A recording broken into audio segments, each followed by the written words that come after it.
Okay, along Minglava. Dini Siaru bigger baga sebo. Aero wow transformer John Siaru Salaya. The bigger baga minu Siaru Chikevi. No, the wired Kurema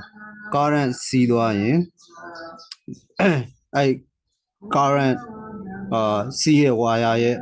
a ballet magnetic field to the so the vida. Magnetic field strength go count in Siaru Balo Alice. Wire ကို tense ပေါ့နော် number of tense တွေအများကြီးနဲ့ coin ပတ်တယ်အဲ့ဒါပိုကောင်းခြင်းဆရာတို့က soft core iron တစ်ခုကို center မှာထားတာပေါ့ soft iron core ဟုတ်နော်အဲ့လိုထားခြင်းနဲ့ magnetic field ပိုပြီး strong ဖြစ်တာပေါ့transformer ကကြတော့အဲ့စောစောကပြောတဲ့ effect ကိုသူဘာအတွက်သုံးတာလဲဆိုတော့ကြတော့ဒီဝင်လာတဲ့ voltage level ကိုအတိုး short လုပ်ဖို့ပေါ့ဟုတ်နော်အဲ့တော့ဥပမာဒီမှာကြည့်လို့ရှိရင်မင်းတို့ဒီပုံမှာကြည့်ရင်ဒီမှာ transformer တစ်လုံးရှိရယ် transformer တွေမင်းတို့တွေ့ရတဲ့အတိုင်းပဲ soft iron core နဲ့လုပ်ထားတယ်ဟုတ်နော်အဲ့ soft iron core ကဒီ coin တစ်ခုကိုချိတ်ထားတာပေါ့ဒီဘက်မှာ soft iron core မြင့်ခွာပုံတစ်ချမ်းဟိုဘက်မှာလည်းမြင့်ခွာပုံတစ်ချမ်းအဲ့နှစ်ချမ်းကိုဆရာတို့ကဒီမှာဆက်ထားတာပေါ့ဆက်ထားတဲ့အတွက်ဒီဘက်က primary coin ဒီဘက်က coin လို့ဆရာတို့ primary coin လို့ခေါ်တယ်ဟိုဘက်က coin ကို secondary coin လို့ခေါ်တယ်အဲ့ primary coil မှာဒီလျှက်စစ်ဝင်လာရင်ဒီမှာတော့ alternating current ပေါ့ AC ဝင်လာလို့ရှိရင်current ဖြတ်စီးရတဲ့များ magnetic magnetize ဖြစ်ပြီပေါ့ဒီ soft core ကနော်အဲဆိုရင်သူ့ထဲမှာmagnetize ဖြစ်တဲ့စွမ်းအင်ပေါ်လာပြီပေါ့နော်အဲ့တော့အဲ့ magnetic field ဒီဟိုဘက်ကကောင်နဲ့တစ်ချက်ဟိုဆက်ထားတာဖြစ်တဲ့အတွက်ဒီဘက်ကiron core မှာလည်းဘာဖြစ်မလဲဆို magnetize ဖြစ်မယ်အဲဆိုဘက်မှာ magnetize ဖြစ်တာကို wire ပတ်ထားတာဖြစ်တဲ့အတွက် magnetic field နဲ့ဒီဟိုwire ရဲ့ line တွေနဲ့ဖြတ်လို့ရှိရင်ဒီဘက်ကနေပြန်ပြီးတော့ဆရာတို့ current ကိုကောက်လို့ရတယ်ပေါ့။ဒါမှဆရာတို့ဘာလုပ်ထားလဲဒီဘက်က primary coin ကိုဒီမှာကြည့်လိုက်လို့ရှိရင် number of turns မှာ NB ပေါ့ P ဆိုတာ primary ကိုပြောချင်တာပေါ့ subscript ကအဲ့တော့ဒီဘက်က number of coins number of turns အရေးအတွက်ကိုများထားဟိုဘက်ကနည်းထားတဲ့အတွက်ဘာဖြစ်မလဲဆိုလို့ရှိရင် current အနေအများကွာသွားမှာပေါ့ဟုတ်နော် current အနေအများကွာသွားရင် power ဒီပြီးခဲ့တဲ့ဘက်ကပြောထားပြီးသား power ကကျတော့ electrical မှာ VI ဖြစ်တဲ့အတွက်တကယ်လို့ current ကဒီဘက်မှာကျသွားရင် voltage ကဘာဖြစ်ရမလဲဆိုရင်တက်လာမှာပေါ့ဟုတ်နော်တကယ်လို့ current တက်ရင် voltage ကကျမှာပေါ့ဟုတ်နော်အဲ့ဒါကိုဖတ်ကြည့်အောင်အဲ့သဘောတရားပဲအဲ့တော့အဝါကနေစလိုက်လို့ရတယ် James ကနေစလို့ရတယ်တတ်ဖတ်ကြည့်ပါဒီဟိုဒီစာပိုက်ကိုWhen the alternating current in a coil, the magnetic field around is continuously charging. As the size of the current in the coil increases and the field grows, as the size of the current decreases, the field collapses. If a second coil is placed near in first, its growing and collapsing magnetic field will pass through it. As it cuts through the wires of a secondary coil, a voltage is induced across the coil. The size and direction to the induced voltage changes as the voltage applied to the first coil changes. The first coil is more usually called the primary coil. An alternating voltage applied across the primary coil therefore produces an alternating voltage across the secondary coil. This combination of the two magnetically linked coils is called a transformer. အဲ့တော့ဒီနေရာမှာဆရာတို့ကမင်းတို့စာထဲမှာဖတ်လိုက်တဲ့အတိုင်းပဲဟောပေါ့ cutting action ပေါ့ဟုတ်နော်ဒီcurrent နဲ့နော် current ကဒီ cutting action ကိုရွေ့ action ကိုဘယ်ရရလဲဆိုတော့သူက alternating လုပ်တယ် alternating current ဆိုတာမင်းတို့ပြောခဲ့ပြီးတဲ့အတိုင်းပဲ AC current ပေါ့နော် AC current ဒီ amplitude ဒီတောက်လျှောက်တက်လိုက်ကျလိုက်နဲ့ oscillate ဖြစ်နေတယ်အဲ့ amplitude oscillate ဖြစ်တော့သူကတော့ဒီမှာရေးထားတော့ field grows ပေါ့ grows ဆိုတာတက်လာတာပြောချင်တယ် and the field collapse ဆိုကျသွားတာပြောချင်တယ်ဟုတ်နော်အဲ့တော့ဒီဘက်က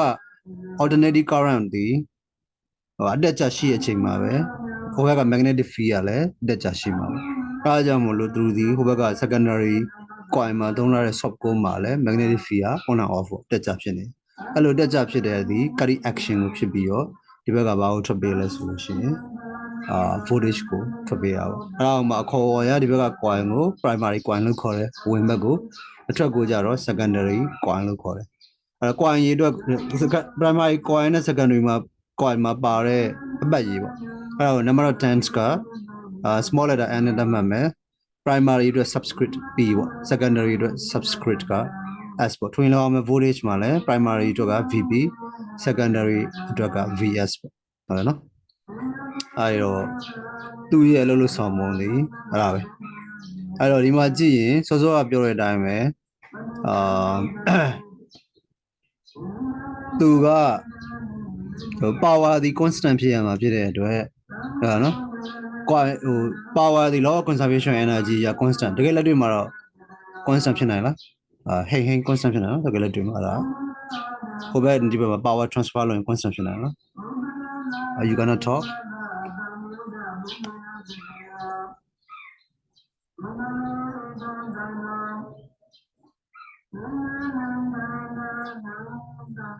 Okay so James do you think there will be no losses or there will be losses why energy transfer from primary to secondary ဖြစ်နိုင်ပါဘူး loss ဖြစ်မှာ yeah there will be losses ကဖြစ်ကိုဖြစ် loss ဖြစ်မှာ အဲ့ဒီတွေနည်းနည်းတော့ညော့မယ်ပေါ့ဒါပေမဲ့ဆရာက design ကောင်းရင်ညော့တာကိုနှစ်အောင်လုပ်ထားလို့ရတယ်ဆိုလိုတဲ့သဘောက power က constant ဖြစ်ရမှာဆိုတော့ကြတော့ဟိုဘက်ဒီဘက်မှာ current ဒီအတိုး short ရှိနေတာရနော် current အတိုး short ရှိရတဲ့အတွက် voltage လည်းအတိုး short ရှိမှာဥပမာဆိုလိုတဲ့သဘောကဘာပြောချင်တာလဲဆိုတော့ no loss မှာဆိုလို့ရှိရင်primary coin ရဲ့ power ဒီ secondary coin ရဲ့ power နဲ့လူဖြစ်ရမှာရနော် again this is against the law of conservation of energy there will be some losses နော်အဲ့တော့အဲ့မှာကြည့်ရင်ဒီကောင်ဒီ BP IB ပေါ့နော်အဲ့ဆိုရင်ဟိုကောင်ကဘာဖြစ်သွားမလဲဆိုရင် VS IS အဲ့ဆို current ဒီ coin ပေါ်မှာမူတည်ပြီးတော့ current က size ဟိုဘက်က secondary ဘက်မှာအတိုးကျရှိရဆိုတော့ကြတော့တေးကြတယ် secondary ဘက်က voltage ကလည်းအတိုးကျရှိရဘာလို့လဲ power constant ဖြစ်ရ V နဲ့ I နဲ့ရဲ့ product constant ဖြစ်ဖို့ရတဲ့အတွက်ဆိုရင်ဟိုဘက်မှာ I ရွှေ့ရင်ဒီဘက်က V ကလိုက်ပြီးတော့ချိန်ပေးရမှာအဲ့တော့မှဆရာတို့ကဘာလို့စိတ်ဝင်စားလဲဆိုရင်ဒီ primary coil နဲ့ secondary coil မှာရှိမဲ့ voltage နှစ်ခုရဲ့အချိုးပေါ့input voltage primary coil က VB output voltage in the secondary coil က VS ပေါ့အဲ့ဒါကိုရှာခြင်းရင်သူက number of turns နဲ့တိုက်ရိုက်အချိုးကြတယ်သူဘယ်လိုရှာလို့ရလဲဆိုတော့ number of turns on primary coil NBU DB ရော number of turns on secondary coil NS နဲ့စာဟုတ်နော်အဲ့တော့အဲ့ဒီ equation ကိုဆရာ equation form နဲ့ပြရင်ဘာရလဲဆိုတော့ VB by VSD NB by NS နဲ့ရှာလို့ရတယ်ဟုတ်နော်အဲ့ဒီ equation ကိုကြည့်လိုက်ရင်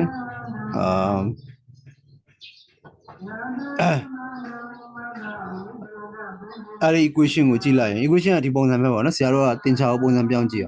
အောင်အဲ့ equation ကနေဆရာ VS ကိုစိတ်ဝင်စားတယ်ဆိုပါစို့ရနော်အဲ့ဆို VS ကိုစိတ်ဝင်စား VS ဒီဟိုဘက်သွားရင်မြှောက်လို့ရတယ်VS equal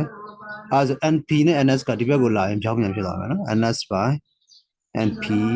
times BP ပေါ့ရနော်အဲ့ဆို secondary coil မှာရှိတဲ့ voltage ဒီ secondary coil မှာရှိတဲ့ number of turns divided by number of turns in primary coil times voltage in the primary coil အဲ့ဒီကနေကြည့်လိုက်လို့ရှိရင် James ဆက်ချက်ကဘယ်လိုဖြစ်လဲ secondary coil မှာရှိတဲ့အပတ်ရည်နဲ့ secondary coil ရဲ့ voltage နဲ့ဘယ်လိုဆက်လဲသင်ချာရကြည့်ရင်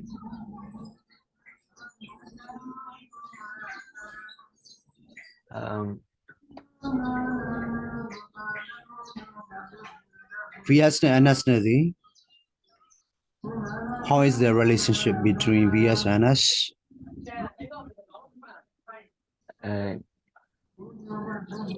NS တက်လာရင် VS ကဘာဖြစ်မလဲတက်လာမှာ yeah so they are VS is directly proportional to NS directly proportional yeah I forgot that word hey do you want to say something no okay so if you increase the number of turns in secondary coil the voltage in the secondary coil will also increase of course if the number of turns in secondary coil is lower than the in the primary coil the voltage in the secondary coil will be lower than the primary coil value, right? So, hey, are you already to talk or not yet? You cannot talk.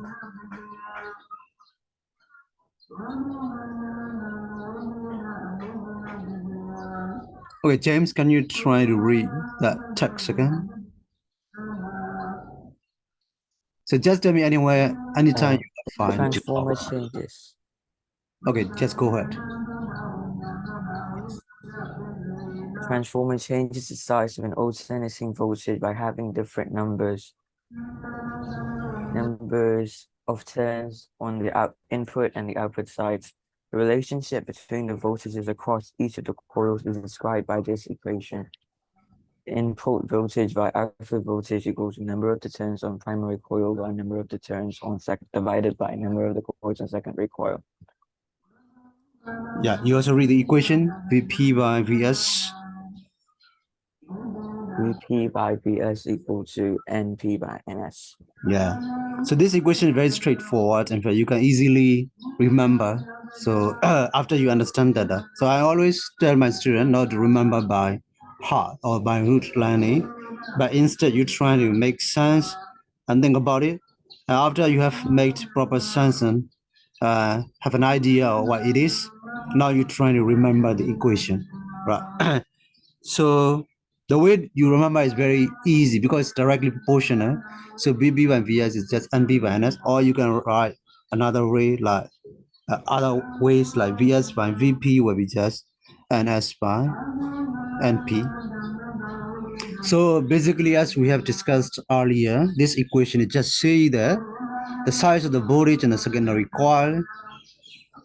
is directly proportional to the size of the number of turns in the secondary coil, right? So basically this means if you want to crank up or increase the voltage in the secondary coil, just use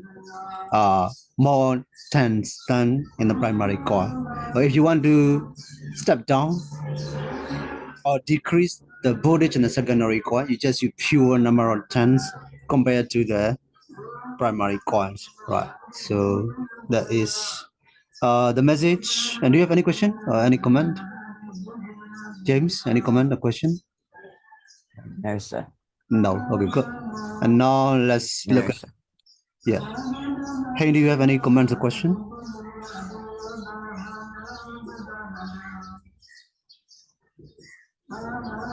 Hey, do you want to say something?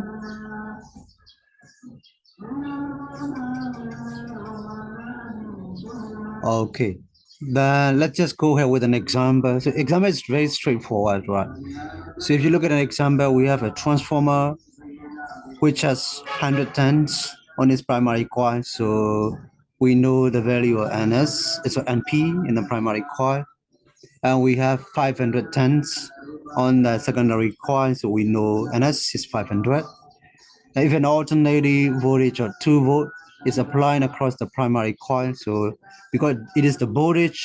in the primary coil, so we know Vp. And what is the voltage across the secondary coil? So we are asked to find the voltage in the secondary coil, which is Vs. So I think I would rather write down, instead of this equation, the most straightforward form, which is just Vs by Vp equals NS by NP, so which is more direct, at least to me, right? So I like this equation because it's easy to remember. We want to find Vs, and which is directly proportional to NS, right? So let's look at the Vs equals NS by NP times Vp. So now we can work out the numbers already. So Vs equal to, we just plug in the numbers. NS is 100. No, sorry. NS is 500. And P is 100. And Vp is 2 volt. So typically straightforward. So 500 by 100 is 5, you know, and 5 and 2 is 10 volt. Right. So now you see we have the voltage in the secondary coil is 10 volt. And the reason is very simple, because we have 5 times number of turns higher in the secondary coil compared to the primary coil. So that is the reason the voltage in the primary coil is increased 5 times when it reaches in the secondary coil, right? So again, as we have said earlier, the higher the higher the number of turns in the more number of turns in the secondary coil, the higher the voltage in the secondary coil. So basically the message is very straightforward. You just use you just trying to search the number of turns in the both coils depending on how much voltage you need in the secondary coil. So there's the message, right? Any question? How many is Sheila? No, sir. Okay, good. A little later we work out, but this one is very, I mean, you work out, right, later, but not now because it's very straightforward problem. And now let's just move to the next topic, which is kind of we have discussed already. I know. So I say law of conservation energy ရဆိုရင် primary coil မှာရှိရ power နဲ့ secondary မှာရှိရ power သည် must be the same, right? Of course, assuming there's no losses. So it's very ideal, perfect scenario, which of course does not happen practically. Let me at least law of conservation energy ရ input power သည် output power နဲ့ညီတယ်။အဲဒါဆို PP times MP ဘာလို့လဲဆို power equation သည်စောစောကပြောခဲ့တာမျိုးပါလေ P is equal to VI ဖြစ်တဲ့အတွက်ဟုတ်နော်အာ VP IP မြောက်ချင်းသည် power ပေါ့ဟုတ်နော် primary coil မှာရှိတဲ့ power input power နဲ့ secondary coil မှာရှိ output power VSIS သည်ညီရပေါ့ဒါနော်အဲ့တော့ VP IP ဒီ VSI နဲ့အဲဆိုရင်ဒီ equation ကနေ James any idea how we can use this equation ဒီ equation ကိုဘယ်အတွက်သုံးလို့ရလဲ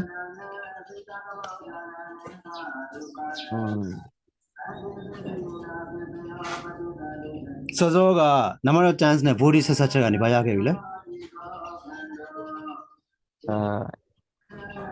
ဘာရခဲ့လဲစောစောက equation မှာကျွန်မက VS by PP ဆိုဘာရခဲ့လဲ NS by NP ဆိုဘာရခဲ့လဲအဲ့ဒီကနေဘာရှာခဲ့လဲ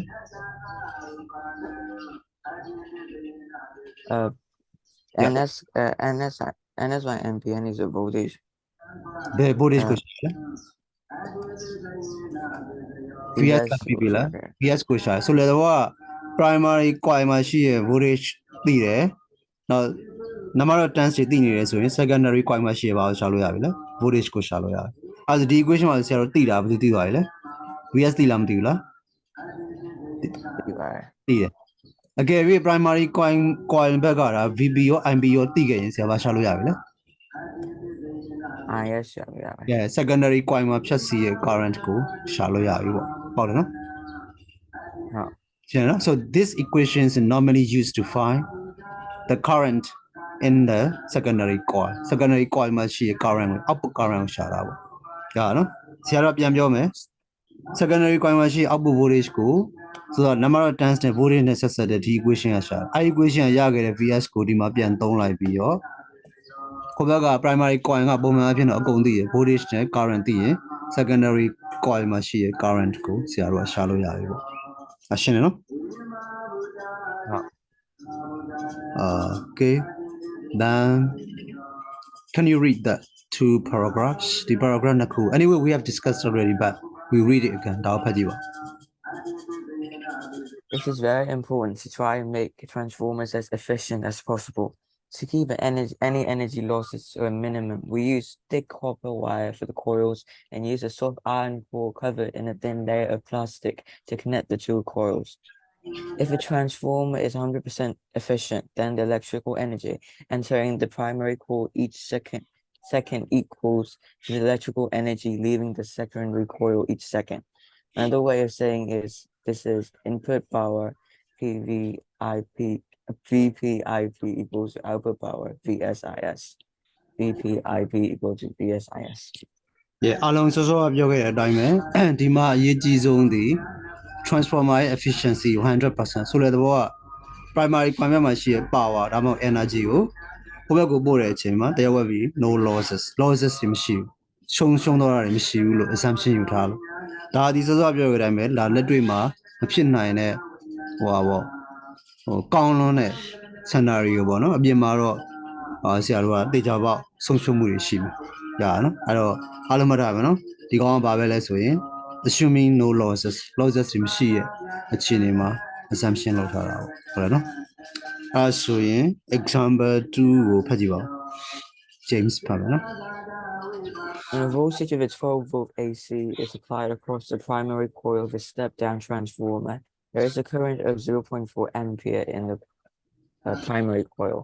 Calculate the current in the secondary coil if the voltage induced across it is 2-volt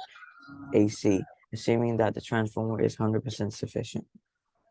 so what has been given ဘယ်ချက်လက်တွေပေးထားလဲ VB, yeah, VP ပေးထားတယ်ပြီးရင် there is a current of 0.4 ampere in the primary coil ဆိုတာပေးထားတယ် IP, IP ပေးထားတယ်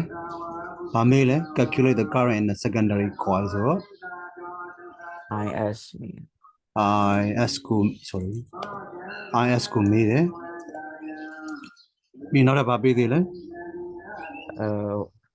VS, beta, yeah VS လည်းပေးထားတယ် induced voltage ကဘယ်လောက်လဲဆို2 volt ပေးထားတယ်ဟုတ်နော်ဒါဆိုစောစောက power equation ကအားလုံးသိခဲ့တဲ့အတိုင်းပဲဟိုဘက်ဒီဘက် input power နဲ့ output power နဲ့ညီရဆို VP/IP ဒီ VS/IS ပေါ့အဲဒါဆိုသက်ဆိုင်ရာကဏ္ဍတွေကို plug in လုပ်လိုက်ရင် VP က12 volt IP က 0.4 ampere VS က2 volt IS ကိုမေးရပေါ့ဒါဆိုဆရာတို့ကကျန်တာဟိုဘက်သွားရွှေ့လိုက်ရမယ်12 times 0.4 divided by 2ဆိုတော့ဘယ်လောက်ရ IS ဒီ 2.4 amperes ရတယ်နော် it's very straightforward အဲ့တော့ဒီနေရာမှာစောစောကပြောခဲ့တဲ့အတိုင်းပဲအကယ်၍ဆရာတို့ကဒီပုတ်စာမှာပေါ့ဟို secondary coil မှာရှိတဲ့ voltage ကိုမသိခင်ဘယ်ကရှာလို့ရမလဲ equation, the equation, yeah the equation လဲ VS by VS PV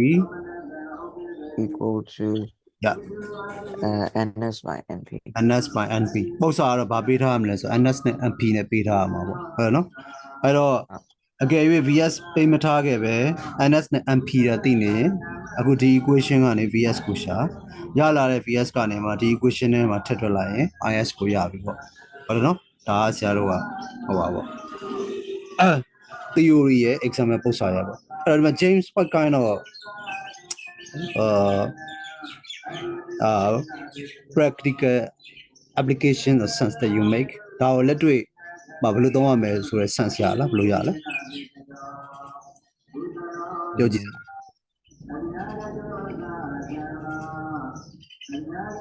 And like ပြောကြည့်ရပြော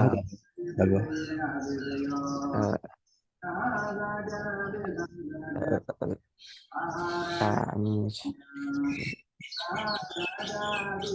ကြာတာပြောပြော hello a transformer whom a voltage lead by transformer တစ်ခုမှာတကယ်လို့ transformer ကိုကြည့်လိုက်ပြီးတကယ်လို့ number of turns ကို primary ရော secondary ရောသိရဆိုရင်ဘာရှာလို့ရလဲ output voltage ရှာတာမရှာတော့ဘူးလား yeah by ဒါမဟုတ်ရင်လိုချင်တဲ့ output voltage ရှာဖို့ရန်အတွက် coil secondary coil မှာအပတ်ရေဘယ်နှပတ်ပတ်ရမလဲသိလားမသိဘူးလား by သိတယ်ပြောင်းပြန်ပြောလို့ရတယ်ဟုတ်လားနော်ဆိုလည်းတော့လိုချင်တဲ့ output voltage ရှာဖို့ရန်အတွက် secondary coil မှာ number of turns ကိုဘယ်နှပတ်ပတ်မလဲဒါလည်းရတယ်ဘယ်နှပတ်ပတ်ရင် current ဘယ်လောက်ထွက်လဲသိလားမသိဘူးလား by သိတယ်ဘာလို့လဲဆိုတော့အဲ့ရတဲ့အပတ်ရေကနေပြီးတော့ VS ကိုတွက် VS ကနေစောစောက power conservation တွေကိုထည့်လိုက်လို့ရှိရင်အဲ့ဒီကနေ IS ကိုတွက်လို့ရတယ်ဆိုလည်းတော့ဘာပြောချင်တာလဲဆိုရိုးလေးပဲမင်းက primary ဘက်ကအကုန်သိရမယ်နော် voltage ကို current ကိုသိတယ်ဒါနော်အဲ့ဒီကနေတကယ်လို့ coil ဒီတကယ်တော့ primary ဘက်မှာ current primary ဘက်မှာက current နဲ့ voltage နှစ်ခုလုံးသိရင်သိဒါမှမဟုတ်ရင် power သိလည်းရတယ်ဒါနော်ဘာလို့လဲ power သိရင် voltage နဲ့စလိုက်ရင် current ကရတယ်အဲ့သုံးခုရဲ့နှစ်ခုသိရင် primary ဘက်ကအကုန်သိရတာပြီးတော့ number of turns တွေသိနေရင် secondary ဘက်မှာစောစောက voltage ကို current ကို equation နှစ်ကြောင်းနဲ့ရှာလိုက်လို့ရပြီ voltage ကကြတော့ VS by PP ဒီ NS by MP နဲ့ရှာဆိုလည်းတော့ coil မှာရှိတဲ့ turns တွေသိနေရင် PP လည်းသိရတဲ့ VS ကိုရှာအဲ့ဒီကနေ power equation နဲ့ထည့်ပြီးတော့ IS ကိုရှာလို့ရတယ်ဒါပထမ electric sense ကနောက်တစ်မျိုးပြောလို့ရသေးတယ် primary ဘက်မှာဒီသုံးခုတွေတစ်ခုသိရင် ကျန်တာအကုန်ရှာလို့ရတယ်ဆိုတော့ PP နဲ့ IP နဲ့သိနေပြီ PPIP သိရ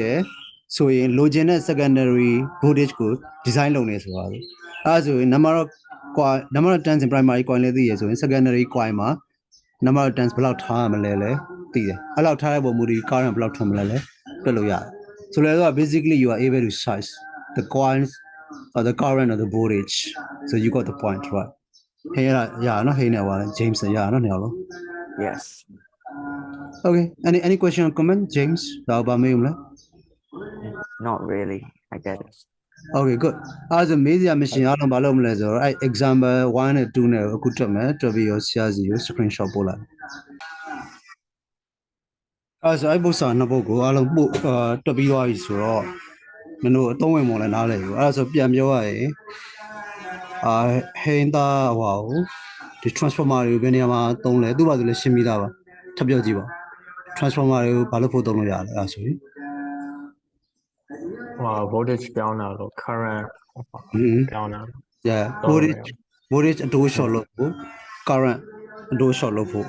ပြောင်းတာသုံးတာပေါ့ဟုတ်လားနော်အဲ့တော့မှဒီမှာတော့ဒီ textbook ကတော့အဲ့ဒါတွေတော့မပါဘူးဒါပေမဲ့ရှင်းပါတယ်သူက voltage ကိုဘယ်နှမျိုးလုပ်လို့ရလဲ James voltage ကိုဘယ်နှမျိုးလုပ်လို့ရလဲ နှမျိုးလုပ်လို့ရတယ်တင်ရင်လည်းရတယ်ဗာလို့လဲချခြင်းလည်းရတယ်အဲ့တော့တင်တာကိုဆရာတို့က step up လို့ပြောတယ်ဒီမှာတော့မပါဘူးချတာကိုကျတော့ step down လို့ပြောတယ်နော် so there will be two types of transformers the first one is step up transformer voltage ကိုတင်ပေးတဲ့ကောင်နော် and the second one is step down transformer right ဒုတိယကျတော့ step down လုပ်ပေးတဲ့ transformer အဲ့တော့ကြည့်အောင် step up transformer က voltage ကိုတင်ပေးမှာပေါ့ဟုတ်နော် step down transformer voltage ကိုချပေးမှာဟုတ်နော်အဲ့ဆိုရင် voltage ချရင် power ဆိုတာ power နဲ့ကြည့်ခဲ့ voltage ချရင် current ဘာဖြစ်မလဲ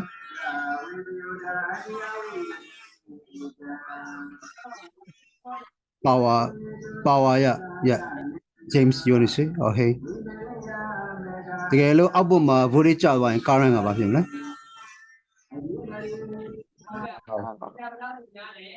current ဘာဖြစ်မလဲပြန်ပြောပါတက်မလားကြမလား voltage ချလိုက်ရင် current တက်မလားကြမလားတက်လားရမှာနော်များလာမှရမှာဘာလို့လဲ power constant ဖြစ်နေဖို့လိုတယ် input ကပေးရတဲ့တူတူပဲဆိုလည်းဘာဆို voltage ကိုstep down လုပ်လိုက်ရင် current တွေတေချာပေါ့ step up လုပ်သွားတယ်ဟုတ်တယ်နော်အဲ့ဒါကြည့်အောင်ဆရာတို့ metal wire တွေထဲမှာ current ဖြတ်စီးရဲ့အချိန်မှာဟွာပေါ့ current နဲတာနဲ့ current မြင့်တာနဲ့ loss ကဘယ်သူကပုံများမလဲ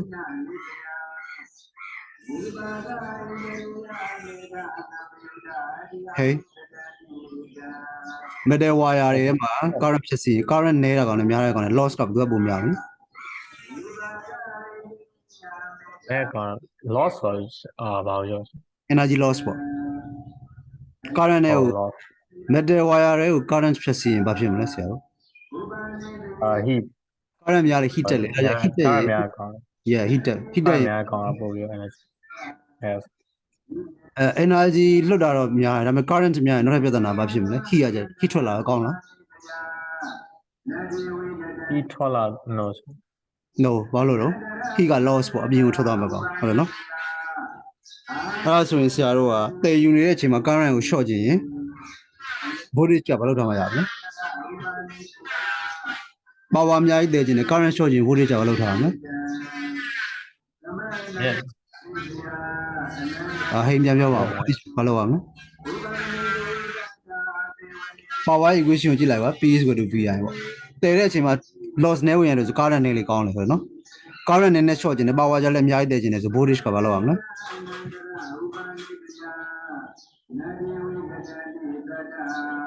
hello ကြားလား hello ကြားလားအားလုံးကြားလား ဟုတ်ကြားပါဘာလို့ရမလဲမိကုန်းသဘောပေါက်လားမသိဘူးမိကုန်းပေါက်တယ်နော်မိကုန်းကဆရာတို့က power ကြမြင့်ညင်တယ် current ကြနှိမ့်ညင် voltage ကဘာဖြစ်မှရမလဲများမှရမှာ yeah voltage ကများမှရမှာဆိုလေတော့လျှက်စစ်ကိုထုတ်လုပ်တဲ့စက်ရုံကထုတ်ပြီးတဲ့အချိန်မှာဆရာအဝေးယူတည်ရမှာ အဲ့တဲ့အချိန်မှာ current ကတအားမြင့်လုံးနေ heat ထွက်ပြီး loss ဖြစ်နေတယ်အဲ့တဲ့အချိန်မှာ current ကိုနှိမ့်တယ်ကျွန်တော်ဟုတ်နော်အဲ့ current နှိမ့်တယ်ချင်း voltage ကိုဘာလုပ်လိုက်မလဲ မြင့်ပြမယ် ပေးလိုက်ရနော်အဲ့ဒီနီးနဲ့ဆရာတော်ကဘာလုပ်လို့ရလဲဆိုရင်လျှက်စစ် line ထဲမှာ current နည်းနေလို့လုပ်ပေးလို့ရတယ်ဆိုလဲတော့ဒါဆိုဘာပြောမလဲလျှက်စစ်ထုတ်လုပ်တဲ့စက်ရုံမှာရေအားလျှက်စစ်တို့နေအားလျှက်စစ်တို့ဒါမှမဟုတ်တဘာဝဓာတ်ငွေနဲ့လောင်တဲ့စက်ရုံအဲ့စက်ရုံတွေကထွက်လာတဲ့လျှက်စစ်ကို voltage ကိုဆရာတော်ကတင်ပေးလိုက်တယ် voltage တင် current ကနှိမ့်သွားအဲ့ current နည်းနည်းကို current အနှိမ့်ကိုပဲ line ပေါ်မှာလွှတ်လိုက်မှာဆိုရင် energy loss ကတက်တာပါဆိုလဲတော့ဘာပြောချင်တာလဲခွဲရင်ရဲ့အထွက်မှာဆရာတော်ကvoltage မြင့်မှာဆိုတော့ဘယ် transformer ထားမလဲ step up လား step down လားဘယ် transformer ထားမလဲ voltage မြင့်ရင်ဘယ် transformer ထားမလဲ ပြောရပြောဟိန်းပြောရ step up ထားမလား Step up. step up ကိုထားမှာပေါ့ဟုတ်နော်အဲ့နီးနဲ့လျှက်စစ်ကိုတည်ခဲ့အားကြောင့်မလို့ဆရာတော်ကဘာရှိလဲဆိုလို့ဒီမှာတွေ့ရနော်ဒီမှာ power station ရှိတယ်လျှက်စစ်ထုတ်လို့တဲ့စက်ရုံလျှက်စစ်ထုတ်လို့တဲ့စက်ရုံကနေအထွက်မှာဆရာတော်ကတခါတည်းဘာခံထားလဲဆိုတော့ step up transformer ခံထားတယ်James အဲ့မှာထားရတဲ့အကြောင်းရင်းဘာကြောင့်လဲစောစောပဲရှင်းပြခဲ့ပြန်ပြောကြည့်ပါ voltage များချင်တော့ voltage များရင်ဘာဖြစ်မလဲ voltage များရင်က current နေတော့မှာ current နည်းတဲ့အတွက်ဒီ line နဲ့မှာဖြစ်မလဲဆရာတော်က waste မဖြစ်အောင်တော့ waste ကိုဒါမှမဟုတ် loss ကို minimize လုပ်လို့ရတယ်ဟုတ်ရနော်အဲ့လိုလုပ်ပြီးအိမ်ရောက်ရင်ကြတော့အိမ်ရောက်ရင် voltage မြင်ကျွေးလို့ရလား မရပါဘူး ရအောင်နော်လျှက်စစ်ထုတ်သုံးမဲ့နေရအိမ်ဆက်ယုံအဲ့နေရာရောက်တဲ့အချိန်ကျတော့လျှက်voltage ကိုမြင်နေလို့မရဘူးအိမ်သုံးကဆရာတို့မြန်မာနိုင်ငံမှာဆိုရင်220 voltage ကို voltage ပြန်ချဖို့လို့အဲ့ဆိုရင် James ဘယ်လို transformer သုံးမလဲအဲ့ line ကနေထွက်မှာ step down transformer voltage ချဖို့တော့မှာ voltage ချပေးလိုက်ပေါ့တယ်နော်ဟင်းရတာနဲ့ပတ်သက်လို့မေးစရာရှိလား So, so. မရှိဘူးနော် right so there's very simple in fact reason just based on the knowledge that you have built on the transformer so at the at the output of power station we want to reduce the voltage so that we want to increase the voltage so that the current will be small enough and to minimize the transmission losses in the line. So that's the reason we put the step up transformer there. And then the energy, the electricity, it just transmitted along the line. And when it is redistributed to the homes or hospitals or factories or anywhere, you need to decrease the voltage again because high voltage will cause damage to the devices. So that's the reason you will use a step down transformer when you redistribute the voltage. So that is the way we try to manipulate energy by changing the voltage and current so that we will always get what we want. So that is of course the benefits of knowing the knowledge and learning physics နော်ဝိသုဒ္ဓရှိရနဲ့အဲ့ဒါကိုဆက်ဆက်ပြီးတွဲပေးလိုက်အောင်နော်ဒီ material မှာ current များရင် heat လွန်ပြီးတော့ waste energy ဖြစ်မှာဆိုလို့ current short ကျင်တယ်ဒါကြောင့်မို့လို့ current short ကြီး voltage တင်မှရမယ် power ကြများကျင်တယ်လွတ်တဲ့ power ကြအဲ့ဒါဆိုရင်ဆရာတို့ကဒီမှာ step up transformer တစ်လုံးခံပေးတာပေါ့နော် so that is good enough and I think now let's read again I think it's boring but we have to do ဒါနားလည်ပြီးဒီကနေ့ဖတ်မှာပြင်းစရာကောင်းတယ် but we still have to do it hey can you read the first two paragraphs ဒီ paragraph နှစ်ခုဖတ်ကြည့် National grids are networks of wires and cables that carry electrical energy from power stations to consumers such as factories and homes. Unfortunately, currents in long wires can lose lots of energy in the form of heat. The larger the current, the greater the amount of energy lost. If the current in the wires is kept to a minimum, the heat losses can be reduced. Transformers help us do this. Transformers are used in national grids so that the electricity is transmitted as low currents and at high voltages. Yeah. So this one I think already discussed enough, but here I will just put it in like kind of summary purpose. အဲ့တော့ line ထဲမှာဖြတ်တဲ့အချိန်မှာ national grid ပေါ်မှာတင်လိုက်လို့ရှိရင် transmission line ထဲမှာ current များရင် loss များတယ်ဗော heated လို့မလို့ဒါနော်အဲ့တော့ loss energy losses တွေများတဲ့အတွက်အဲ့ဒါကို short ချဖို့ရန်အတွက်ဆို current နှိပ်နေဖို့ရ low enough ဖြစ်ရမယ်အဲ့ဒါ current နှိပ်ရင် power ကြမြင့်နေရင်တော့ voltage မြင့်မှာရအဲ့ဆိုရင်အားကြောင့်မလို့ power station ရဲ့အထက်မှာ voltage မြင့်ပြီးရော current ချပေးမယ် step up transformer ကိုသုံးထားတယ်ရနော်အဲ့ဒါဒီစာပိုက်နှစ်ပိုက်အဓိကဆိုလို့ရင် that's all ဒါကိုသိရမယ် you must be able to sketch ဒီကောင် sketch လုပ်တာရနော် sketch ဆိုတာဒီလို factory ဘာတွေတော့မဟုတ်ဘူး block တုံးနဲ့ပဲဆွဲပြတာရနော် block တုံးနဲ့ဆိုဒီဘက်က power station သူ့ရဲ့အထက်မှာ step up transformer ပြီးရတယ်ဒီမှာဘာဖြစ်မလဲ line တွေရှိမယ်တိုင်နေနဲ့ line နေနဲ့ရှိမယ်ပြီးရနေဒီဘက်မှာ step down transformer ရှိမယ်ဒီဘက်ကအိမ်သုံးရှိမယ်အဲ့ဒါမှမင်းကြိုးချိတ်ပေးလိုက်ရနော် so you must be able to draw such kind of schematic အဲ့လို schematic ဆွဲရမယ် of course properly label တယ်သူတို့ label လုပ်ရမယ်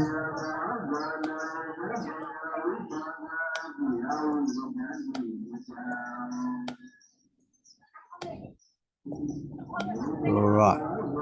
so label လုပ်တယ်မယ်ဒီကောင်က power station နော်ဒီကောင်က step up transformer so remember you need a hyphen here because you want to make an adjective from the phrasal verbs ဒီကောင်ကကျတော့ transmission tower transmission tower အဲ့တော့ဒီ line ဒီ high voltage line နော်ဒီ line ဒီ low voltage line sorry ဒီဘက်က attract ဒီ low voltage ဖြစ်သွားပြီ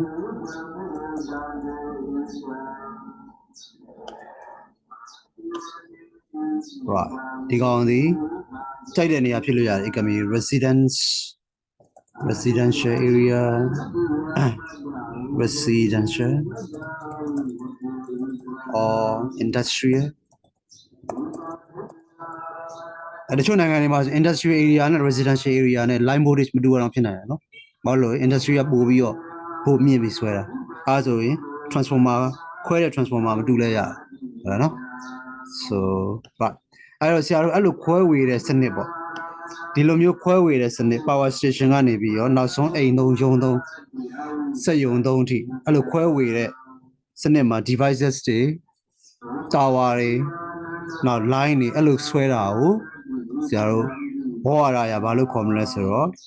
national grids လို့ခေါ်မယ် you have to know it ရတယ်ဒီမှာလို့ပြောတာမဟာတအား line လို့ပြောတယ်ရနော်မဟာတအား line ကို national grid လို့ပြော it's just a network of wires and cables that carry electrical energy from power station to consumers ကိုရောက်တဲ့အထိထုတ်လုပ်တဲ့နေရာကနေတည်ဆောင်သွားတဲ့ line တွေ national grids ပေါ့ဟုတ်နော်အဲ့တော့ဒီမှာဘူးတုဒ္ဒနဲ့ပြောရရင် national grid ဒီ government ကသူကဒါလည်းမင်းတို့နည်းနည်းတော့သိတင်တယ်ဗောနော်ဆရာတို့ကတော့ဒီမှာနည်းနည်းတော့ပြောမယ်ဒီထုတ်လုပ်တာကို producer လို့ပြောတယ် power producer ဒါနော်လျှက်စစ်ထုတ်လုပ်တယ်အဲ့တော့ဒီကြီးလာရင်ကြတော့ကြီးလာရင်ဆိုဟိုပါဗောနော်လုပ်ငန်းကြီးလာရင်သူတို့ကဒီဘက်က power producer ရှိတယ်အဲ့ဒါပြီးပါရှိလဲဆို power ကိုဟိုပါဗော distribute လုပ်တယ်လို့ရှိတယ်အဲ့ distribute လုပ်တဲ့လူကကြတော့ဒီ distributor ဗော distributor ဆိုတော့ဒီကထွက်လာတဲ့ line ကိုယူလိုက်ပြီးတော့ကြတော့ဟိုဘယ်နားမှာ transformer ဆောက်မလဲဘယ်လောက်တယ်မလဲဒါအိမ်ဘက်တွေဘယ်လိုပြန်ခွဲတာလဲဒါနော်အဲ့လိုမျိုးသွားတာကို distributor လို့ပြောတယ်ဒါနော်အဲ့တော့ power ထုတ်လုပ်တဲ့အချိန်မှာအဲ့တော့ခဏလေးနော် producer developer လို့ပြောလဲရတယ်သူကစက်ရုံဆောက်ပြီးတော့ထုတ်ပေးတဲ့အပိုင်းပဲအဲ့ဒါပြီးတော့ဒီကောင်မောင်းပြီဆိုတဲ့အချိန်စက်ရုံထောက်ပြီးတော့ရှော့မောင်းနေရမှာအဲ့ဒါကြောင့် operator လို့ခေါ်တယ်နော်အဲ့ဒါဒီတူချင်းမတူမှာဥပမာပေါ့ James ဒီ producer developer ဆိုပါစို့အဲ့ဆိုသူကစက်ရုံဆောက်ပြီးတဲ့အထိပဲသူလုပ်တယ်နော်ပြီးရနေ operator ကိုလွှဲပေးလိုက်မယ် operator ဒီအဲ့စက်ရုံကိုလက်ပတ်တာကိုထိမ့်သိမ့်ပြီးတော့အများအားလျှက်စစ်ထုတ်နေအောင်လုပ်တယ်လို့အဲ့ဒါဒီ James လည်းဖြစ်နေတယ်တယောက်လည်းဖြစ်နေတယ်ဥပမာဆရာဆိုပါစို့တိန်ဆိုပါစို့အဲ့ဆရာ operator အဲ့ distributor ဒီဟိန်းဖြစ်လို့ရတယ်ဒါနော်ဒါမှမဟုတ် operator နဲ့ producer developer ဒီတယောက်တည်းလည်းဖြစ်လို့ရတယ် company တစ်ခုတည်းလည်းဖြစ်လို့ရတယ် of course it can be no or it can be different organization မတူတဲ့ organization လည်းဖြစ်လို့ရတယ် of course you have to cooperate or collaborate အဲ့ဒါတွဲဆက်ပြီးတော့လုပ်ရမယ်ဒီလုပ်ငန်းတစ်ခုဖြစ်ဖို့ရန်အတွက် No? So that is the way they do it. I don't. In the Yama Buddha Dani is national grid so war out the no? Nadi var also. Rabi James Dudia by immediately after generation. Immediately after generation, electric currents from the alternators are passed through the transformers, which greatly decrease the size of the currents and increase the size of the voltages. These step-up transformers increase the voltage of the electricity to approximately 400 kilovolt. High voltages like these can be extremely dangerous, so the cables are supposed to be high above the ground on pylons. As the cables enter towns and cities, they are buried underground. Close to where the electrical energy is needed, the supply is passed through a step-down transformer that decreases the voltage to approximately 230 volts, while at the same time increasing the current. Yeah, so you can see the voltage can be as high as 400 kilovolt on the transmission line. Transmission line မှာ 400 kilo နော် kilo ဆိုတော့1000အဲ့ဒါဆို1000ဆိုဘယ်လောက်လဲ4သိန်းပေါ့အဲ့400 kilovolt လောက်ထိမြင့်လို့ရတယ် voltage ကအများများတယ်ဘာလို့ current ကိုချော့ခြင်းလို့ power ကြအများကြီးလွှတ်ခြင်းလို့အဲ့လောက်ထိမြင့်ပေးလိုက်ဒါအိမ်မှာပြန်ရောက်ရင်ကြတော့ဒီမှာဆိုတချို့နိုင်ငံတွေမှာ230 volt ဆရာတို့မြန်မာနိုင်ငံ223ဟုတ်နော်အိမ်သုံးကို220ဖြစ်အောင်သူပြန်လျှော့လိုက်ရတာဟုတ်တယ်နော် so any question or comment တောင်းမေးစရာရှိလား No, sir. As I have said earlier, you must be able to draw the schematic. The schematic was where no? All right.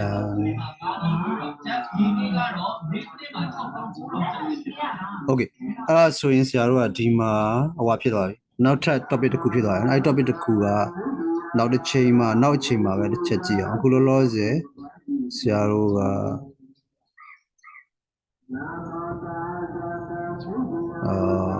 exercise ကိုနည်းနည်းလုပ်ကြည့်အဲ့တော့ hey ဒီကောင်ဖတ်ကြည့်နံပါတ်1ဖတ်ကြည့်ပါ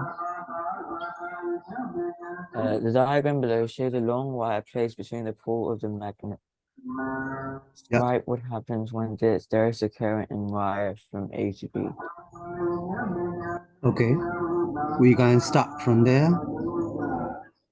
So what happens? ဘာဖြစ်မလဲ upward motion ထွက်လာမှာ ဘာကြောင့်လဲ balance magnetic field current ကဖြတ်သွားလို့ Yeah, magnetic field lines တွေမှာ field lines ကဒီမှာပေါ့နော် magnetic field line တွေရှိတဲ့နေရာမှာ current ကဒီလိုဖြတ်သွားလို့ရှိရင်သူက vertical motion ပေါ်လာဒါ up ဝါလာ down ဝါလာတော့ဆရာတို့ကတွက်ရမှာပေါ့ဒါနော်ပေါ်တာအောက်ကို vertical motion ပေါ်လာဒါနော် so there's current in the wire from A to B. Okay, there will be upward or vertical motion of the wire vertical motion ထွက်လာ now number B ဆက်ပါပါ The direction of the current is reversed, that is from B to A. Direction of current ဒီပြောင်းပြန်ဖြစ်သွားရင်မဖြစ်မလဲ force ကလည်းပြောင်းပြန်ဖြစ်သွား Yeah, the direction of the force will also be reversed or motion number C With the current from B to A, the poles of the magnet are reversed. မဖြစ်မလဲ poles of the magnet က reversed ဆို အဲ့ဒါဒီခါကျတော့ current က B to A လို့ပြောရဲဆိုတော့ current ကဟိုဘက် magnetic field ကကြတော့ဘာဖြစ်သွားလဲ reverse ဆိုရဆိုဘာဖြစ်သွားမလဲ ပြောင်းပြန်ဖြစ်သွား ပြောင်းပြန်ဆိုတော့ဒီဘက်က north ဒီဘက်က south အဲ့ဒါဘာဖြစ်သွားမလဲအဲ့ဒါဖြစ်လာမလို့ဒါဘယ်လက်ကိုသုံးရမလဲဘယ်ဘက်လားညာဘက်လား left hand. Are you sure ညာဘက် ဒီကောင်ဘာရူးကိုသုံးရမလဲအရင်ပုံမှန်အတွက်ပဲလုပ်ကြည့်ပါဦးဆရာဒီမှာပုံမှန်အတွက်ပြန်လုပ်ကြည့်အောင်မင်းတို့မေးသွားတယ်ပုံမှန်အတွက်ဆိုရင်ဒီမှာ left hand rule. ဒီကောင်ကလားဒီကောင်က left လား right လား Left. I think right ဘာလို့ဆိုတော့သူ Right. ဟိုဘာကိုပြန်ထုတ်တာဟုတ်ဘာနော်ဘာတော့ magnetic field ထဲမှာဟိုဝင်ပြီး motion ကိုပြန်ထုတ်တာဆိုတော့ဟုတ်နော် right hand rule let's try not ဆော့မှာဘာလို့ထားမလဲဘာလို့ထားမလဲ not ဆော့မှာလက်ချောင်းလေးကိုထားဟုတ်နော်ပြီးတော့ဘာလုပ်မလဲ current ရှိဘက်ကို꿰လို့ရအောင်လို့ current ကဘယ်ဘက်꿰မလဲအဘယ်လဲညာလားဆရာဒီကောင် so let's check again နော်ဘယ်လားညာလား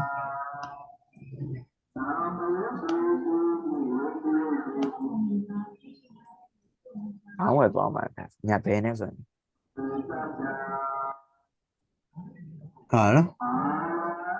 Let's check again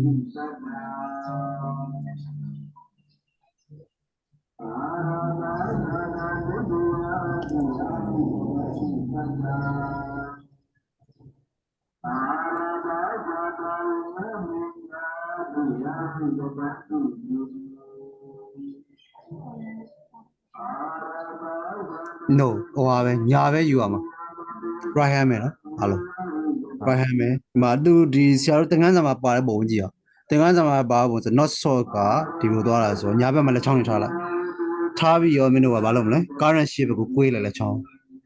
current အခုဆရာတို့ရဲ့ရင်းအုပ်ရဲ့အပြင်ဆိုအဲ့လိုကွေးလိုက်ရင်လက်မပဲဟုတ်လဲအောက်လာပေါ်လာ ဟိုဝယ်မှာ အပေါ်ဟဲ့ရသဘောပေါက်နော်ဟဲ့ yeah ဟာနော်ရှင်အဲ့ဟိုပါနော် right hand rule အားလုံးပြန်ပြောနော် right hand left hand နဲ့လုပ်လို့ရလား left hand နဲ့လုပ်ကြည့်မှာပါနော်မလို့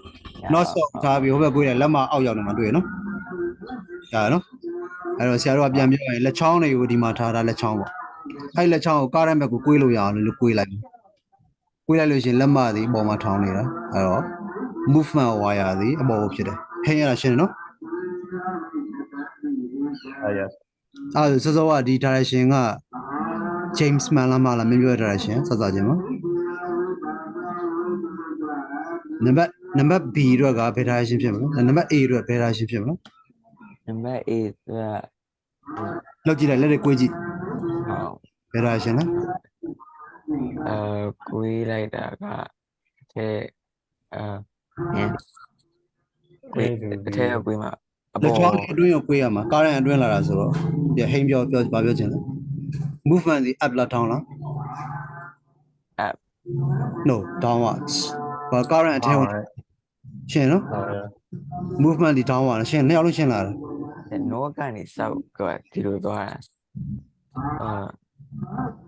ရ current ထဲဝင်တယ် ဒီမှာကလက်ချောင်းတွေကိုဒီဘက်ကိုအရင်ထားလိုက် not ဆော့သွားတဲ့ဘက်ကိုထားပြီးလက်ချောင်းနဲ့ဘယ်ကိုကွေးရမှာလဲအတွင်းထဲကိုကွေးရမယ်နော် ဟုတ် အဲ့လိုအတွင်းထဲကွေးလို့ရအောင်မကွေးကြည့်လိုက်လေဘယ်လိုမှကွေးလို့ရလက်မအောက်မှာထားမှကွေးလို့ရရှင်းနော် ညာ yes လက်မကိုအပေါ်ထားပြီးကွေးလို့ရလား မရပါ ရောင်းမြန်ဖြစ်သွားမှာနော်အဲ့ဒါ direction က ဟုတ် ဟေးရှင်းတယ်နော်အဲ့ဒါဟေး okay အဲ့ဒါဆိုရင်နံပါတ် A ကဘာဖြစ်မှာလဲ the wire will move up ဒါနော်အပေါ်ကိုရွေ့သွားတယ်နံပါတ် B ကဘာဖြစ်မလဲအဲ့ဒါဆိုရင် current is reverse so wire will which wire move up yeah yeah sorry down sorry နံပါတ် A က down sorry you're right down နော်ဒါ wire movement ပါလဲ down ဖြစ်မှာနော် move down ကမှန်တယ်နံပါတ် B ကဘာဖြစ်မလဲအဲ့လို function of the current is reverse so သူက magnetic ပဲ magnetic ကငကောကတိုင်းပဲ direction က current ပဲ chain တာဆိုဘာဖြစ်မလဲဘာဖြစ်မလဲ current ပဲ chain တာဆိုတော့ magnetic field chain လား ချိန်မအောင် chain တော့အဲ့ဒါဘယ်ထွက်မလဲ wire current wire အောက်လာပေါ်လားကွေးကြည့်လိုက်လေ current chain နေဆို current ဒီခါကျဘယ်ထွက်မှာလဲအားလုံးအပြင်ကိုထွက်မှာ ဟုတ် အဲ့ဒါဆိုလက်ချောင်းတွေကိုဒီမှာယူပြီးရောလက်ချောင်းတွေကိုကွေးလို့ရဝယ်လက်မဘယ်မှာမရမလဲအပေါ်မှာပဲဟုတ်ရနော် ဟုတ် နှစ်ယောက်လုံးအဲ့ဒါရှင်းလား ဟုတ်ရှင်းပါ ဟဲ့ရှင်းနော် so the wire will move down or the direction the movement will be reversed also see ကိုကြည့်အောင်အဲ့ဟင်းအဲ့ဒါကိုနားလဲ see ကိုမင်းလုပ်ကြည့်ရမယ် see က current က B2A current က B2A ဆိုတော့အပြင်ကားပြီးတော့ magnet the poles of magnet are reversed အဲ့ဒါဒီဘက်က south pole နဲ့ဟိုဘက်က north pole ဖြစ်သွားတယ်အဲ့ဒါဆိုဆရာတို့က current direction ကဒီမှာပေါ့ magnetic field line တွေကကြာဖြစ်သွားမလဲညာကနေဘယ်ဖြစ်သွားလဲဟုတ်နော်အဲ့ဒါဆိုရင် movement ကဖြစ်မလဲ wire movement က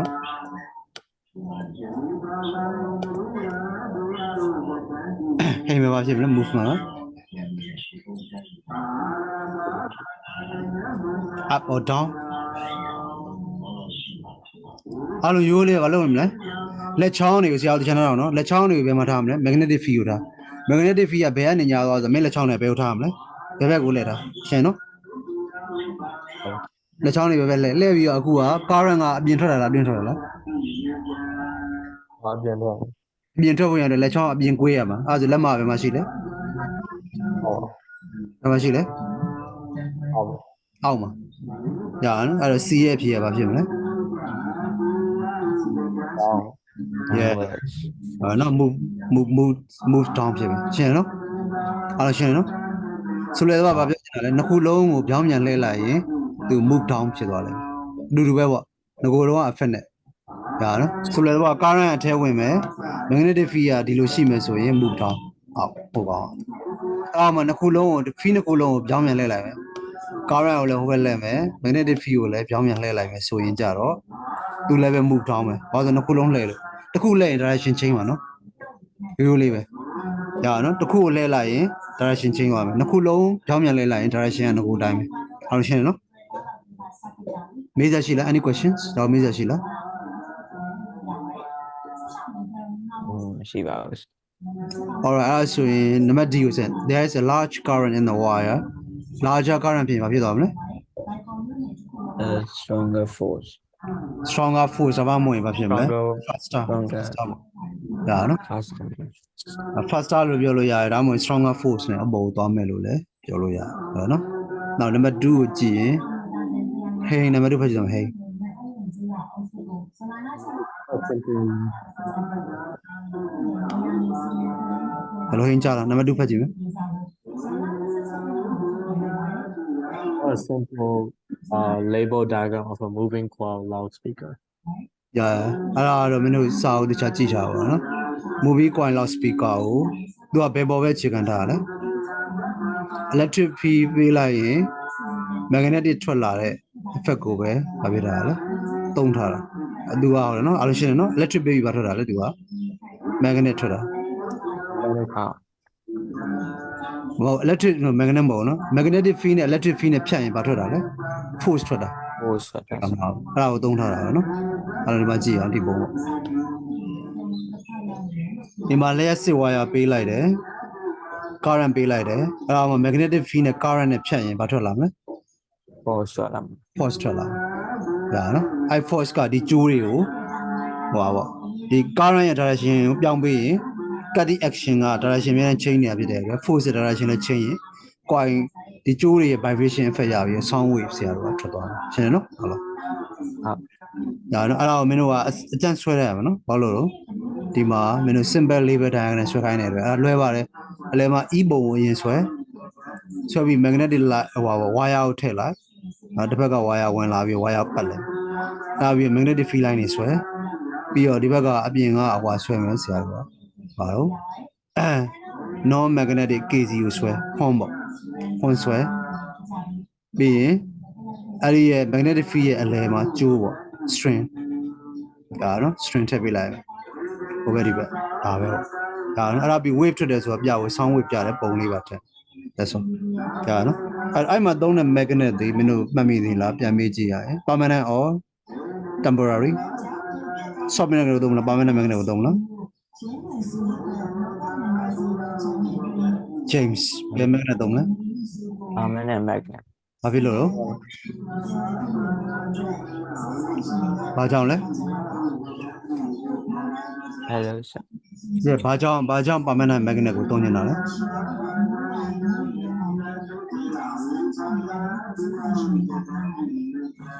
ဟယ်လိုကြားလားလို့ဟယ်လိုကြားလား James ကြားလားလို့ဟယ်လိုဟယ်လိုကြားလား Hello, sir. ကြားပြီလားလို့ကြားပြီလားဟယ်လိုကြားပြီနော်ဟယ်လိုအားလုံးကြားလား How? Java is အဲ့ permanent magnet ကိုဘာကြောင့်သုံးတာလဲ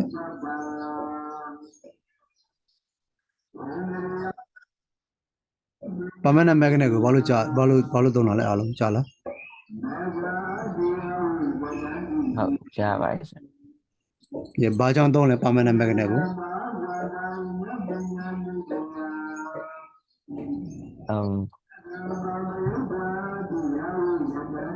ဘာကြောင့်လဲ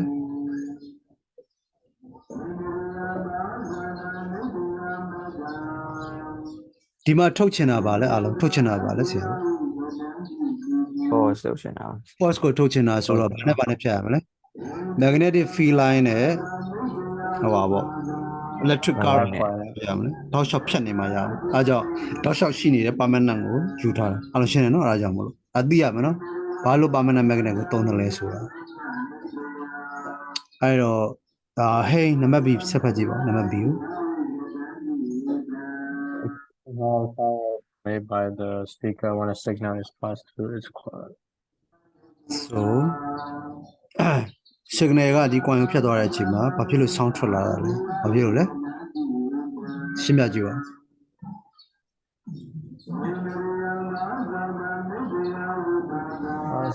It creates force the force got it creates vibrations in these vibrating paper cone stuff. Yeah, and that creates sound waves. Yeah, ဟိုကနေစပြောအောင်တကယ်တော့ဒီဘက်က signal ပေးလိုက်ရင် signal from source ပေးလိုက်ရင်အဲ့ signal ရဲ့အတိုင်းပဲ current level ပဲဖြစ်တာလေအတက်ကြရှိနေမှာဆိုတော့သူကပေးလိုက်တဲ့ signal ပုံမူဒီ current အတက်ကြရှိအဲ့ current အတက်ကြနဲ့ current line နဲ့ magnetic field နဲ့ဖြတ်ရင်အဲ့ဒါပဲရှင်းပြပါနော် magnetic field နဲ့ဖြတ်ရင်ဘာထွက်လာမလဲ force ထွက်လာ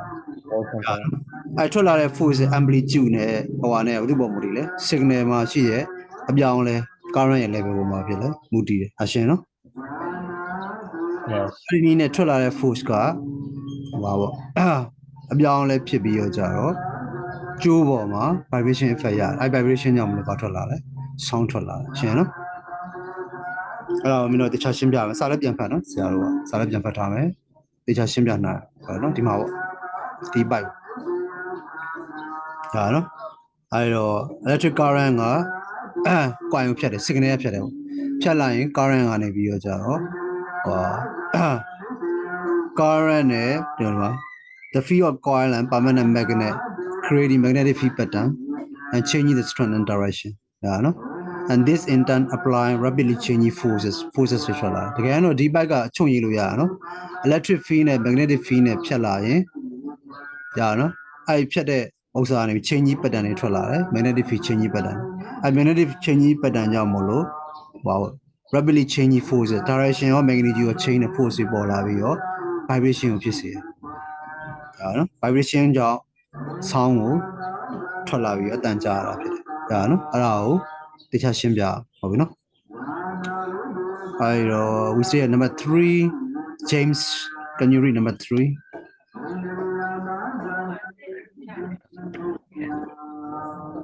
Explain the difference between a step-up transformer and a step-down transformer. so what is the difference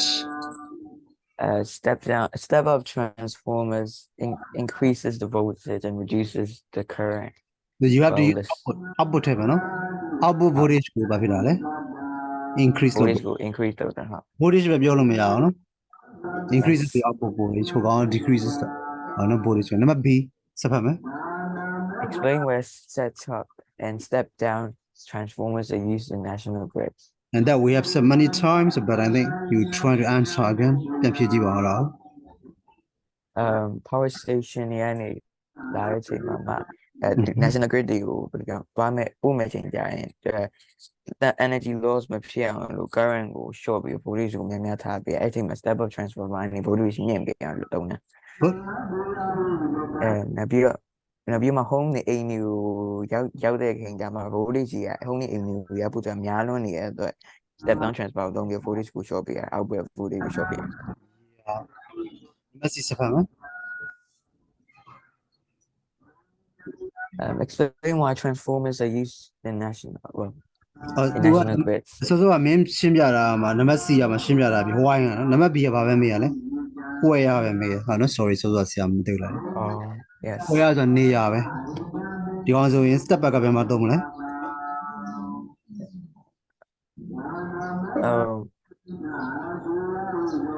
Power station နေ output power station ဟာနော်အဲ့မှာသုံးပါဘူးကျန်နောက် step down ကကြတော့ yes step down က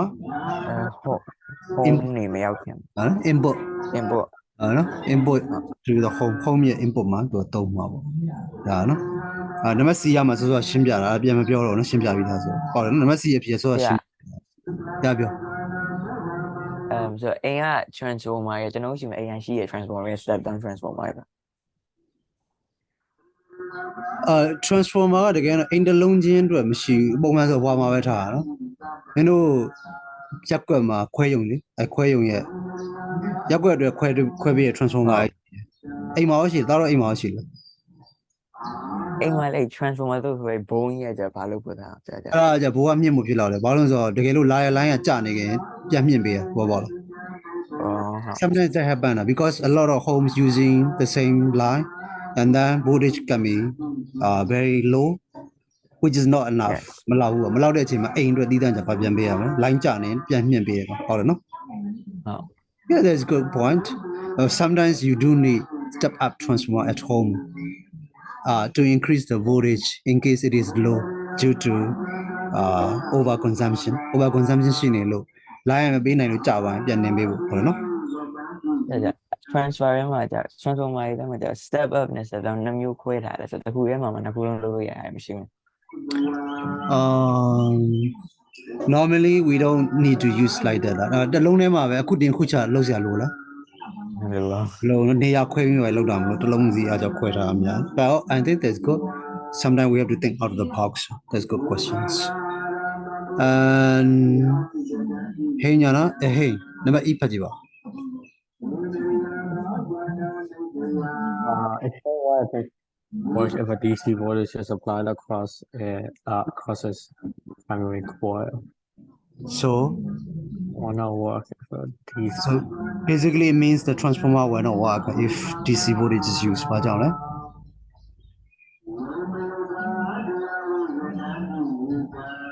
Why? Yeah why do you think DC ကိုသုံးရင်ဘာကြောင့်မရလဲ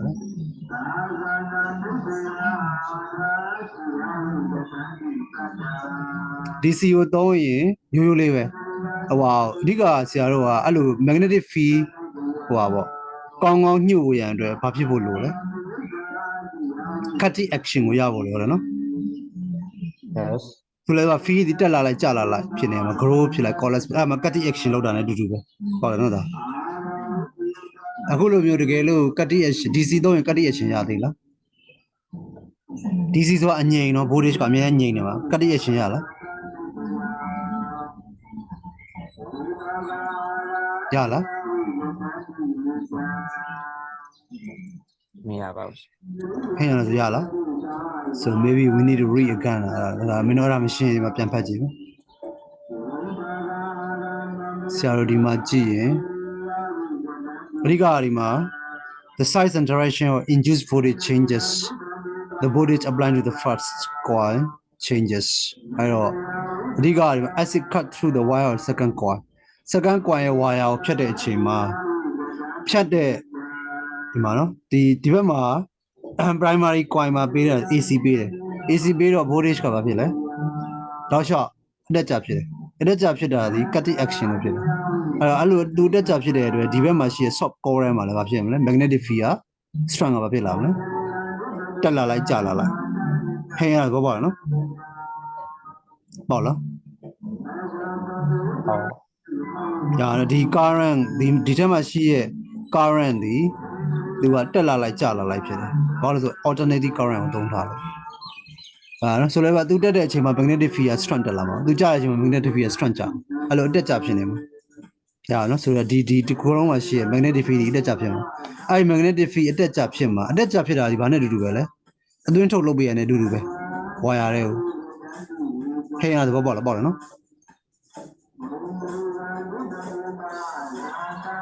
ဟယ်လိုကြားလားဟဲ့ရသဘောပေါက်လား Yes. တကယ်လို့အဲ့လိုမဟုတ်ဘဲနဲ့သူ့အသေးထားရင်အဆင်ပြေလားဆရာတို့ဒေထားရင်ထားလည်းမရဘူး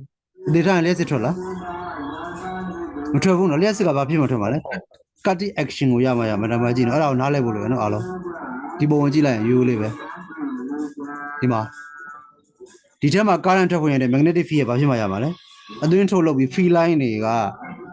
wire ကိုဘာဖြစ်ဖို့လိုလဲဖြတ်ဖို့လိုတယ်အဲ့လိုရှင်းတယ်နော်အဓိကဒီ field line နဲ့ wire နဲ့ဘာဖြစ်ဖို့လိုလဲဖြတ်သွားဖို့လိုတယ်အားကြောင့်ဘာလုပ်ပေးရလဲဆရာအသွင်းထုတ်လုပ်ပေးရရှင်းနော်အားလုံးဟင်းရရှင်းလား why ရှင်း James ရှင်းနော်နှစ်ယောက်လုံးရှင်းနော် in my ဒါပေမဲ့အဲ့လိုအတွင်းထုတ်ကိုမင်းလက်နဲ့လုံနေရအဆင်ပြေလား idea. ပြေအဲ့ကြောင့်မင်းက तू ကဟိုကောင်ကဘာလို့လဲကြလဲဆိုတော့ရနော်ပြန်ထုတ်မဲ့နေရမှာ तू ဘာလို့လဲကြလဲဆိုဒီမှာရိုးရိုးလေးပဲစိုးစောဥစားမင်းတို့ပြန်သွားရင်ရနော်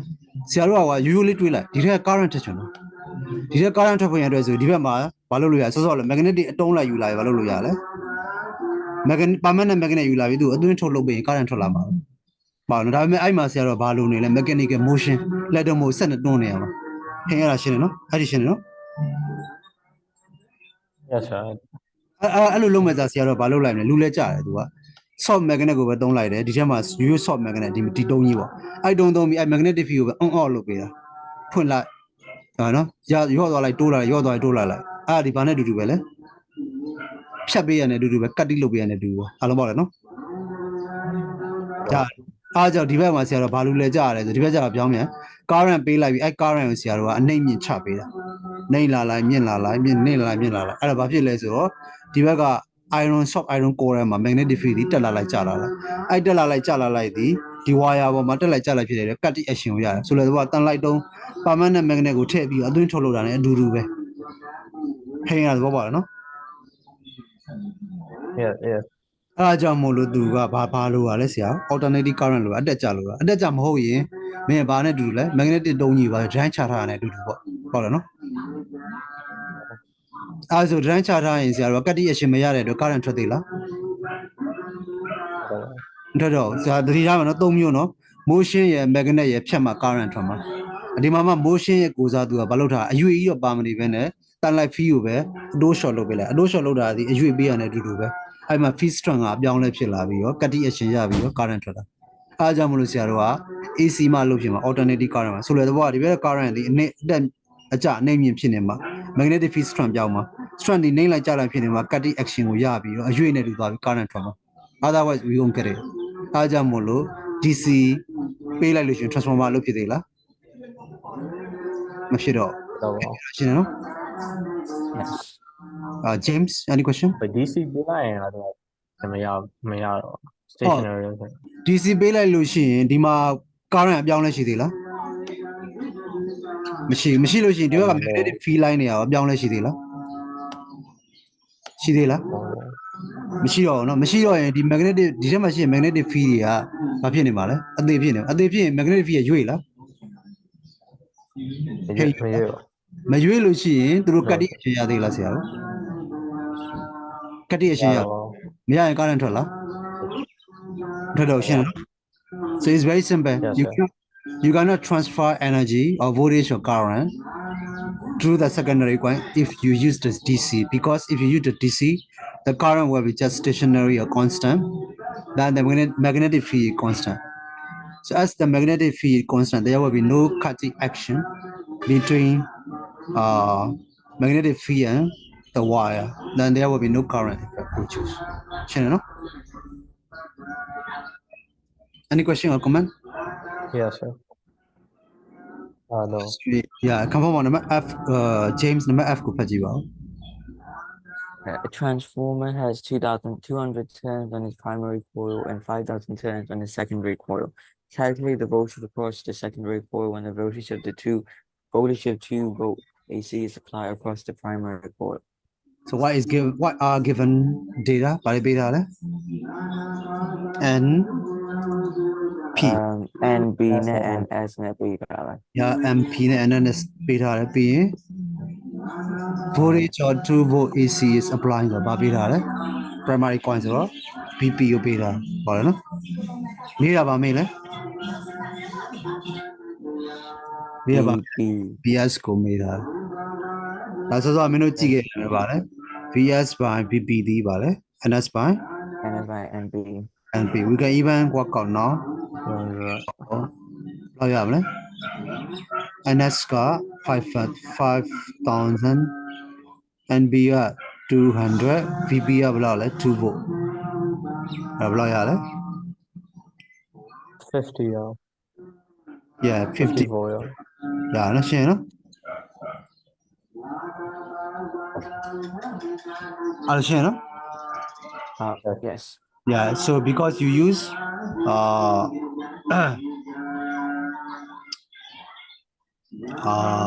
more number of tons on a secondary coin, the voltage is higher. Right. Any questions? Major Sheila Azoy, Alabama. No, No. sir. Mayor and James, can you quickly summarize the main points of today's lesson? Today's lesson main point We learn about the transformer and what it does, and we and the relationship between the voltages across each coil Yeah, so VS by BP equal to NS by NP. and P. We also learn the energy, Yeah, how the energy how the energy works in the transformers. input power, Um, output power never be able. Myanmar. Yeah, go on. I know. VP IP equal to VSIS. Right. So from these two equations, you can find the what can you find from these two equations? Provide Secondary coin output ye ba le voltage na ba ne ko ya le voltage net. current ko ya Cup. any more? We also discussed about how power plants Yeah. give electricity to the homes in the country. Yeah, basically national grids national grids Yeah. ko power stationကနေပြီးတော့ power station ရဲ့အထွက်မှာပါထားမှာ Power up step up transform. Yeah, step up Full transform. transformer. You're right. So hey, can you pick up from here? Step up transformer ပြီးရင်ဘာရောက်မလဲပါလာမလဲ Stable transformer. National grid schedule. Yeah, grid transmission line နေလာမှာနော် National grid transmission line ပြီးရင် Step step down transformer လာမယ်ပြီးရင် to သုံးမဲ့နေရာပေါ့ဟာနော်အဲဘယ်ဟာဖြစ်ဖြစ် it can be homes, it can be hospital or factories or any Yes. that you want to use. I don't know. All right, and also we just learned, I think, finally, the fact that transformers will not work on DC. DC နဲ့လို့လို့လား No bow. လို့မလို့ and you have to know why. အဓိက magnetic field က constant ဖြစ်နေ cardiac action မရတဲ့အတွက် secondary coins မှာဆရာတို့က voltage နဲ့ current နဲ့ထွက်တာဒါနော် So any final say of comments or anything ဘာပြောချင်သေးလဲ No, sir. Hey, anything you want to say? No, sir. Okay, then let's say goodbye and see you on tomorrow.